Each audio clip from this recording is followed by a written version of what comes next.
have a couple of questions for Phil. One having to do with your family and family business, and the second more related to you.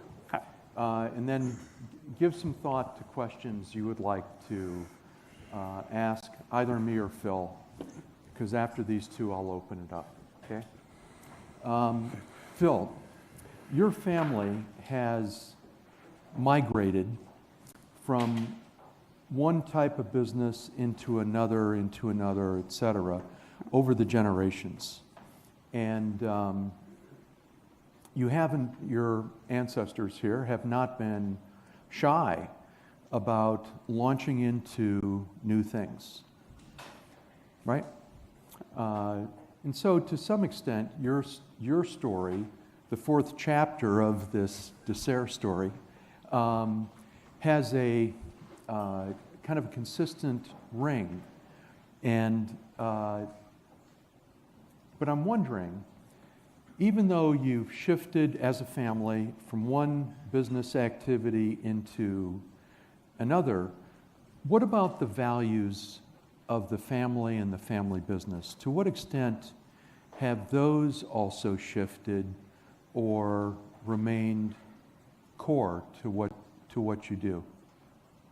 I didn't talk about, I started a bit with Omar, that was a people person, that's how he built this team.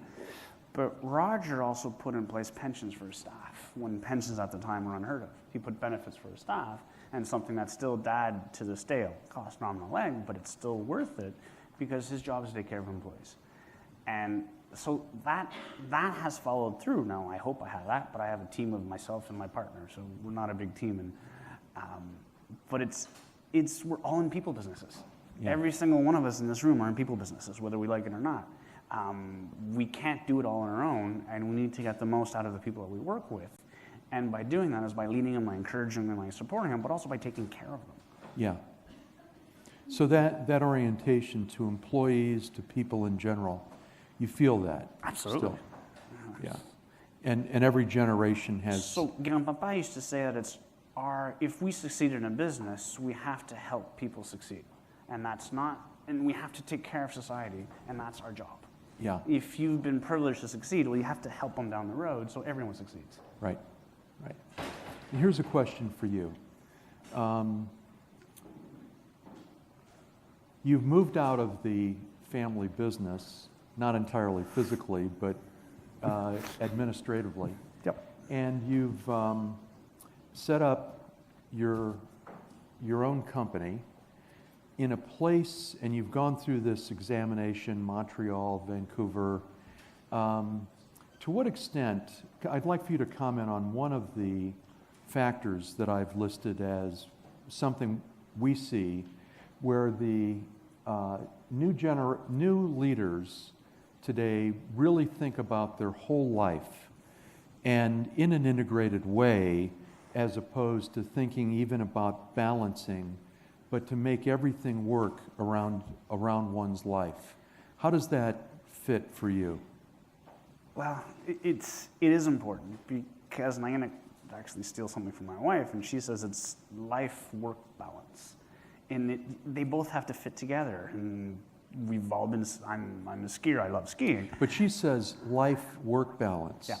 See, in my generation, we would say work-life balance, knowing what comes first, right? And so, even there, that's an important shift. And it's balancing. I've heard too many unfortunate stories of someone that worked for 50 years, didn't like it, but they had to do it to put food on their table. Fortunately, I have enough skills that I don't only have to work. Yeah. And if I look back of what do I really want to do? I want to have fun. And work has to be fun.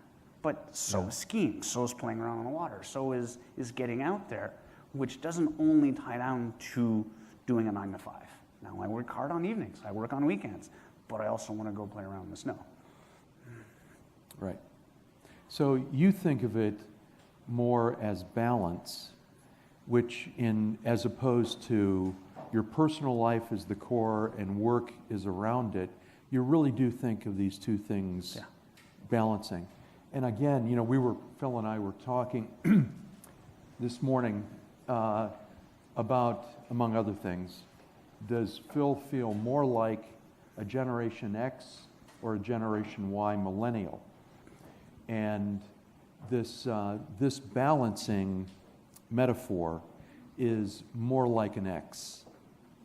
But there may be other aspects of you that are a little bit more influenced by millennial attitudes.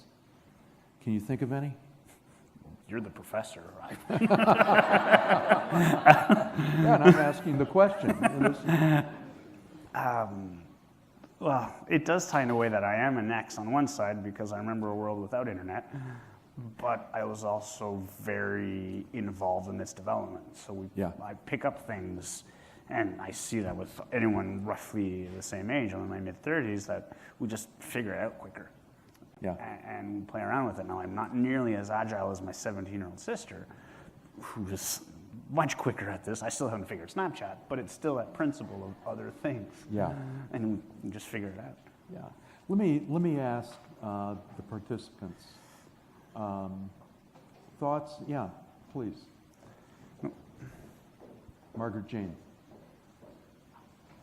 Thanks. Thank you. Were there any other siblings for the previous leaders in the business? Were there siblings? Like, did your papa or So were there? At the moment, I have no siblings that are involved. My brother's 20, my sister is 17. And my father took over. His older brother was not interested within the company at that time. Okay. And then a step above, my grandfather only had a sister who was not interested as well. But her husband was involved. So kind of clean, tidy, straightforward, I guess, from that perspective. But when the conversation, what was the conversation like when you went to your father to say, I need to leave? Like, how did that go for you? Did he hear you the first time, or was it the 10th time, or like?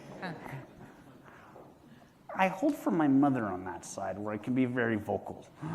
And he saw the conversation coming, in the sense, because at one point you get bored and like, Dad, what's next? Dad, what's next? Dad, Dad. And I was probably a bit annoying, like a 5-year-old that wants candy, but it was staying the same ideas. I wanted something else to do. And he took it. He's very comfortable in his role and his position, and he has no interest in necessarily leaving. And happy, it's his company. He can do what he wants with it.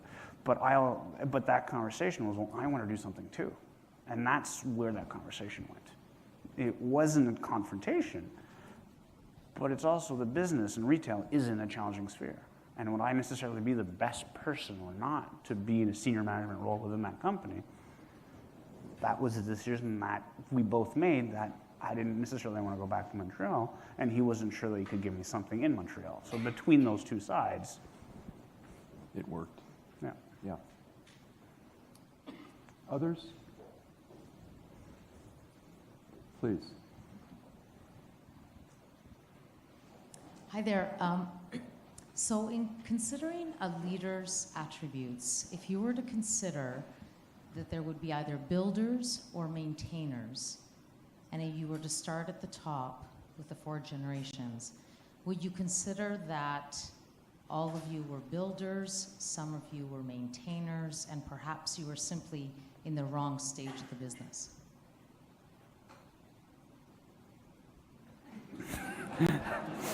I think they all had a touch of builders, because my grandfather did bring it up much larger than his father, but built it differently. So having auto parts at the time, my great-grandfather couldn't have done that. Having kitchenwares and having washer dryers at the time didn't exist. It was going into different ways. He brought it high, and he also, given he just didn't adapt. He was doing other things. My father's a builder.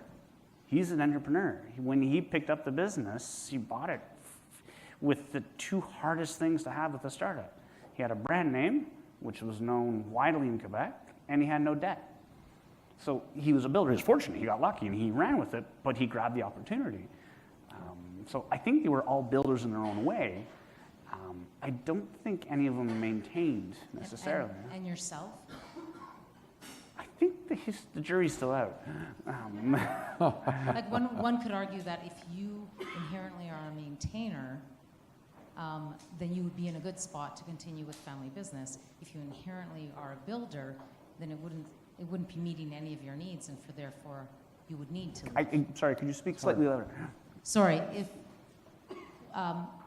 if inherently you are a builder and the family business is at a point where it's at a maintained position, then perhaps there isn't a spot for you because you inherently are a builder and you need to build something as well. It's part of the conclusion that I got to, that I don't follow orders very well. And neither did my father and his father either. Okay, thanks. Yeah, thanks. Other thoughts? Yes, please. John, a question for David. you.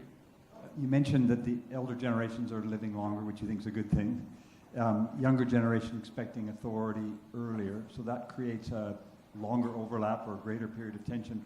Any thoughts on how to manage that longer overlap or that increased tension?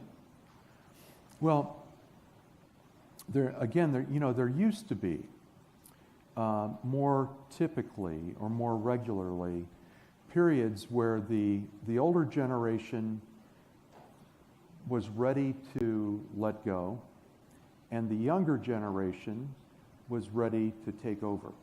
So there would be a period of time where the expectations were such where it was comfortable for both generations. But as the senior generation wants to stay in the game longer and the younger generation wants to take over earlier, feels ready earlier, there are more and more situations where there's a gap there, where and one generation or the other has to accommodate the other. In general, what I believe is that senior generations, now the younger generation must be qualified, must be capable. The younger generation does not need, in many cases, to be as good as the senior generation, because the senior generation has to realize they weren't always that good, right? They grew in the job, and the next generation probably will too. But, given some way of assessing the capability of the next generation, if they are capable, my axiom now is that the senior generation has to let go when the next generation is ready to lead with a D, not when they're ready to leave with a V. Because the main thing today is maintaining momentum. Maintaining momentum in value creation, in adaptation, new ideas, etc. And you can't afford, if you're interested in continuing to build the assets and just the value of what you've been doing as a family, you can't afford to squander that. Now, what it means is, and this affects my generation, it means leaving something or leaving the authority for something when you still love it and you still love what you're doing, you can still make a contribution. And we're looking for, and I think that's really admirable. It goes to the Judy and Gaia message this morning about I and we. And but people that choose we really deserve our admiration and appreciation. It's not an easy thing to do. But we're finding some models where people go, I'm no longer the CEO, somebody else is running it, good luck. But I still like this element of the business. I'd still like to contribute in this way. I'm gonna do this, and you guys run things. So we're looking for that. We're also looking at people who, sometimes even leave the boards of their company knowing that the new voices have to feel like they're really in control and go off and create a new mission. So there are some, I think, really heroic examples of people that generously make that change. But anyhow, I hope that's responsive. Yeah. Yes, sir. Right over here.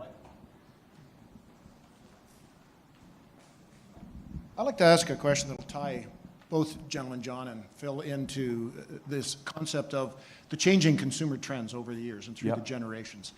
I came from a school where we always advocated the value proposition, that sometimes to build a quality product, pay a premium is least total cost to the consumer. And that was a trend that I think lasted for many, many, many years. Yes. You talked about, John, about the globalization and about the change. And Phil, you talked about the concept, the race to the bottom.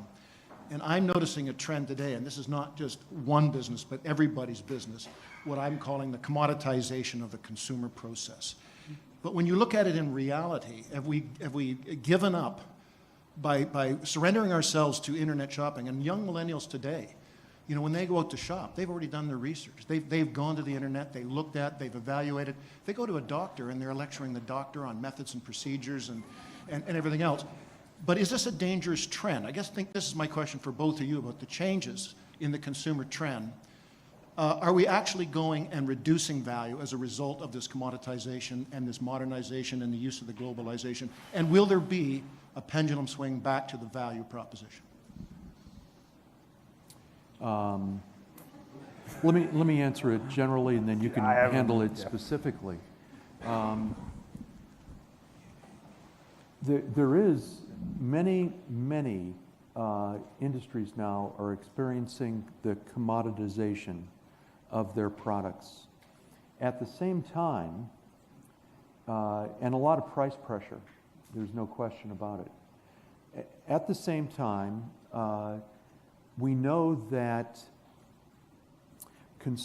customers are, there is a segment of almost every market that we know about where there is a quality segment where people are really looking for and will pay for discernibly better quality. So there are ways, we think, of differentiating. And so what I think, there is a race to the bottom in a lot of ways. Who can price lower, who can get it out faster, those types of things. But I do think that there is going to be room for companies and family companies in that quality segment.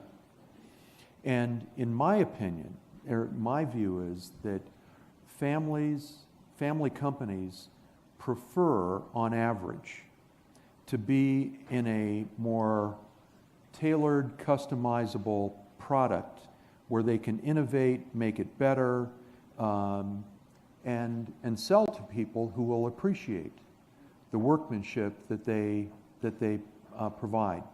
But I think it's a challenge now to find those customers who will go after better quality and more service differentiation. So that, I hope that's my view on this process. But I think a lot of family companies are in a bind today and need to do that. I think value proposition is still very important. It's from the eyes of the customer, but it has changed. When at DeSerres, what I was changing is it wasn't just price that we had to compete on. We had to give the value and the purpose of the company. Things that we would do is I'd do classes for guests to come discover the product. Now, they weren't necessarily paying for those classes through the class, but they would be engaged with the products and engaged with the brand, where price no longer mattered because they're getting something else out of it. The race to the bottom is going to be for commodities, and that's going to keep on going. But if we look at the companies that are succeeding now, and one that I enjoy to look at is Lululemon, just because in Vancouver you get to see a lot of it. But they do very little marketing. They do a lot of community outreach. They do a lot of advertising within their own groups, Yeah. and they're doing very, very well. Yes. It's a value-based company that pushes their values to their customers, and you can be on board or not, but you'll pay a premium for it. And I think people are willing to pay that premium once you've identified what that value proposition of values that you're bringing to your customer. This is good. Yeah, I think that's what I'm seeing as well. That creating a network around your company, because it's not just that industries are becoming more mature, more competitive, more commoditized. Loyalty itself in the business world has been diluted greatly. We used to have more customer loyalty, or could engender that. There used to be more employee loyalty, vendor loyalty, supplier loyalty, even loyalty, financing loyalty. There used to be more. There seems to be less and less of it, but it's still an incredibly valuable thing to build wherever you can build it. And you do that through differentiation, but also building this sense of membership, which people are hungry for. Now, maybe they're more hungry for it in certain consumer goods than industrial goods, but I think you can still get it. I think you can still go after that. And I think family companies are better wired to do that than non-family companies. Can I hear your response to our responses? Because that was a very good question. I think you covered the subject, quite well. But as I say, today with the internet and when you talk to youth, and I'm not being critical of youth, I'm accepting the trend and the change. I'm finding the decision processes have been hijacked by a lot of apps and internets. I'll illustrate a really good example. The most important thing in your life is your life. But look at the people's decision to choose an airline. They go on orbits, and what's the decision factor? Price. Do they know what's involved in the value in terms of the training, the selection, the mechanics, the maintenance, the safety factor? If given a real choice, and if they really understood, if there was an app that basically talked about the value proposition as opposed to price. I guess my comment is that I think a lot of our decisions are being hijacked by this process. And as a result, people are not getting engaged in true value by listening. They don't want to talk, they don't want to engage, they want to basically do their own research. And you go on the internet today, it's no guarantee that that's good value information. It's just there's an abundance of information, but quality information and quality facts, I think that's what I'm saying. And how do we as businesses, how do we get around that and swing the pendulum back to the value proposition? Thank you. I think that is a pivotal question probably for every family company in this room. I think it deserves another app that you can develop.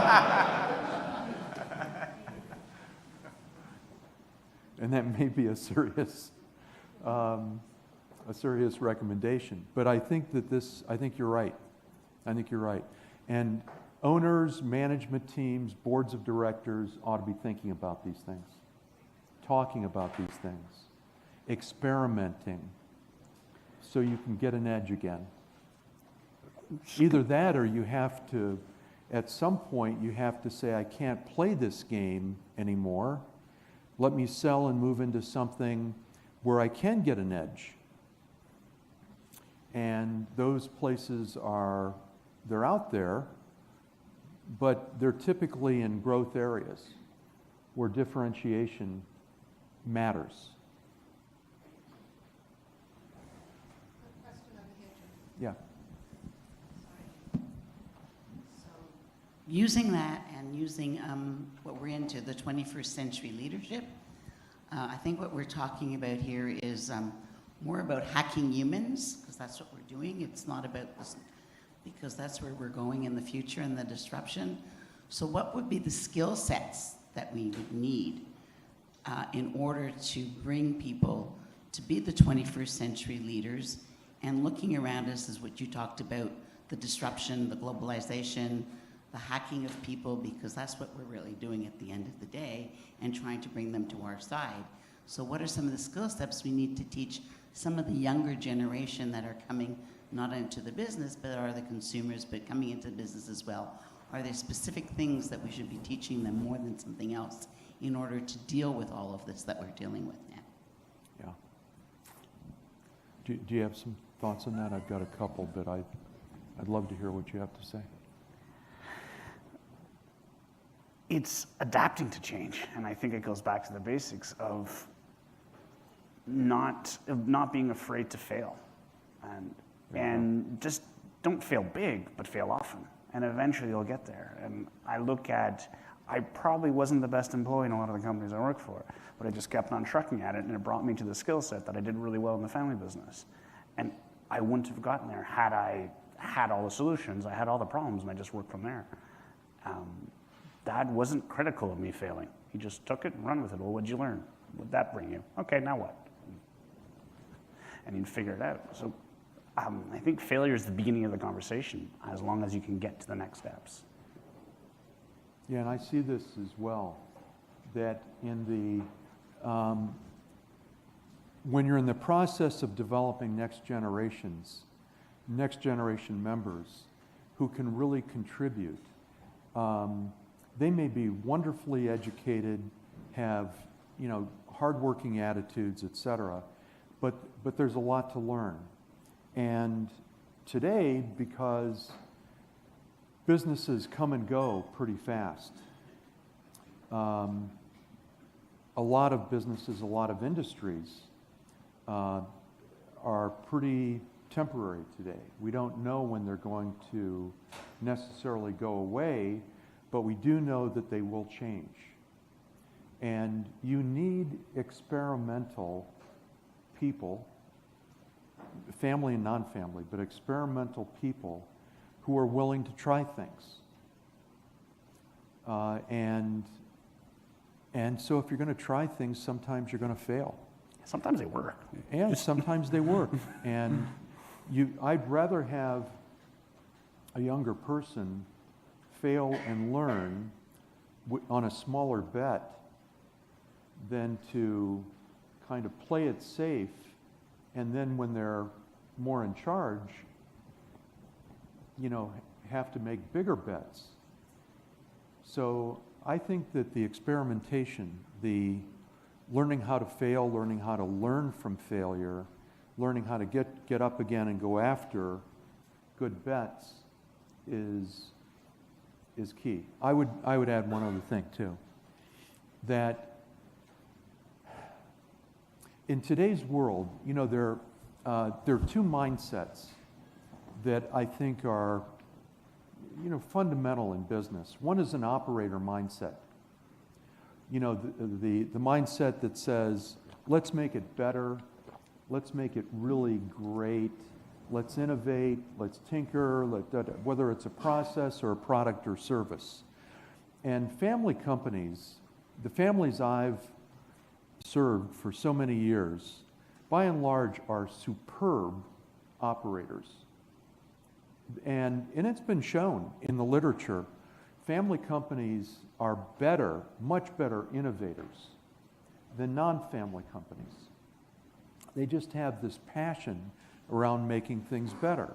Well, that's great. And operational excellence is appreciated generally, but there comes a time when what you're doing in business, it doesn't pay to make it better. You should probably be thinking about doing something else, because what you've been perfecting is going down in value.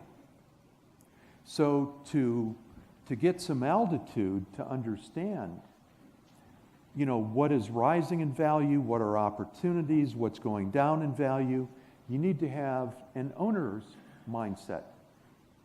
Owners should be thinking about not the perfection of what we have, but what should we have? What our business, what should we own? and how much money should we be putting into this or that, and who are the right people to lead this or that. That's what owners think about and should think about. So I like both mindsets. Both are useful. But if you have too much of one without the other, you can screw things up.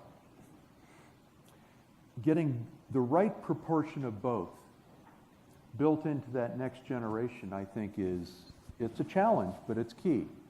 But you need to have some time where you sit as owners thinking about these owner issues, and you don't automatically drop into operational discussions, as operators love to do.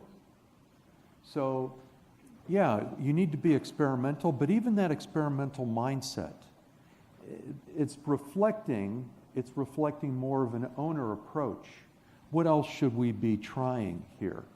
The fact that Phil, based on his operational experience, which was very valuable for you, got up here and said, there's another value proposition over here that I'd like to address. That was experimental, that is experimental, and, you know, knock on wood or knock on leather, whatever I've got to knock on here, you know, it'll be appreciated, valued, you'll grow value over there, and create some new value creation mechanism for the family. That's what I'm hoping we can get in our next generations.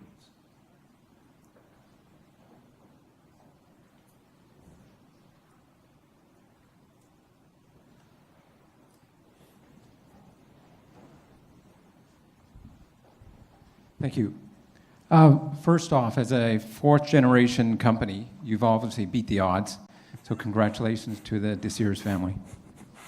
My question is, a key factor to that success is the communication between the family, the business, and the owners from a governance point of view.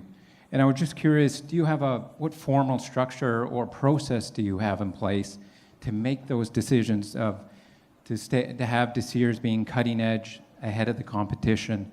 How do you make those decisions? Are they autocratic, democratic? How does that play out? There's one owner.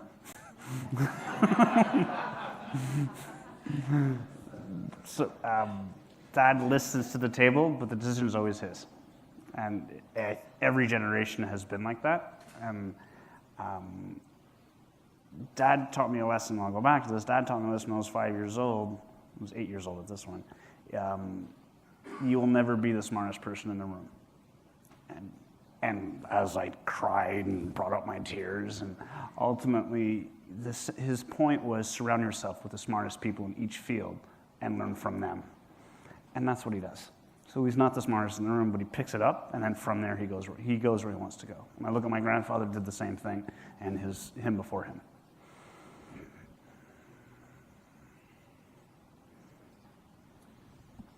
Questions, thoughts, comments? In the back, please. I find that it's very interesting to listen to both of you talk about between the generations. Can you hear me? Yep. Can you see me? Yes. Okay. Between the generations as to what is happening and what's occurring. One of the things I'm noticing quite a bit that I wanted to discuss was the 20 to 30-year-olds feel a complete erosion of trust in both of your generations. Some of the younger people I work with, they feel like your visions and your values don't attend to some of the changes that are occurring today, and feel that it's very hard to penetrate this and this to be able to be heard and to be able to have their information come in. And so I'm finding those are the people that are teaching me a lot of what you're talking about. They're teaching me what's going on. And only through that are they even beginning to listen to me about anything, because they feel, well, because of the transparency that we now have, because of the global transparency, the political transparency, what everyone's seeing is who can I trust out here, and what is it about you that makes you trustworthy or makes me want to participate with you in any way at all? I've got my own ideas, of which I might never share with you. I might just listen to what yours are, and I'll go about doing my own thing, creating my own life and figuring it out. But it keeps them below the radar, and this information is crucial for us to help them bring them through. So I just wondered your thoughts on that in terms of people that you're working with and people you're teaching. Yes. What are you noticing, and how are you attending to some of that? Thank you. That was really penetrating question, because I think it adequately or accurately reflects the point of view of a number, not all, millennials are not kind of totally monolithic, but I think that the point of view expressed here is covers a lot of the millennials. And I work with some millennials and teach millennials and know other millennials in families, etc. So I've gotten a good dose of millennial entitlement and millennial curiosity and all of the other things that you hear from this generation. Let me just give you a couple of examples. And by the way, millennials bring to the table, so did Generation X. And whether you're an X or Y, I don't know anymore. Okay, I'm now more confused than I was before this talk. But I think you're more X, okay? But anyhow, millennials bring a ton to the table in terms of not just their technological skill, but their understanding of trends, at least, through social media, at least in terms of consumer trends. They get it, and they get it far more than my generation does, and maybe even a little more than Phil's generation does. They're connected, they're wired in to this great cloud that keeps them in the flow of information. That's valuable. And I think if we, to the extent we want to not only bring in their skills, but bring in their insights, we have to engage them more. Now, for them, it's not a question. For them, they feel they're entitled to be at the table talking with more senior, more experienced people about important decisions. And this is not theory, I've experienced it, and I know a number of other people, business leaders and others, who've also experienced that attitude. Either engage me, involve me, or lose me. And it's a bit jarring for someone in my generation because you didn't expect to be invited to the table for a number of decisions until you had earned it in some way, until you were older. So I understand there's a different attitude in that generation than certainly there was mine, but when I talk to my Generation X colleagues, and I say, what do you think of this? And most of them shake their heads and say, gosh, it's jarring for me too. So, and then I remind the Generation X, well, look, I don't have to manage these people. You do. I manage you, you manage Generation Y. I like it that way. And yet, I love being in conversations with both X and Y because they do see some things differently and do bring, interesting ideas to the table. But it's the sense that I deserve to be there as opposed to let me demonstrate that I have something to offer at that table. That I think is a bit, off-putting to people who have spent their lives earning their right to be at the table. So, I think that generationally, and I know I'm talking like an old FUD up here, right? But I'm trying to express not only my opinions, but what I see as the opinions of a lot of people in my generation, and recognize, as a professor, as a teacher for these young people, I love promoting them. I love getting them engaged. It's fun. I like these people. But some of their work attitudes are difficult.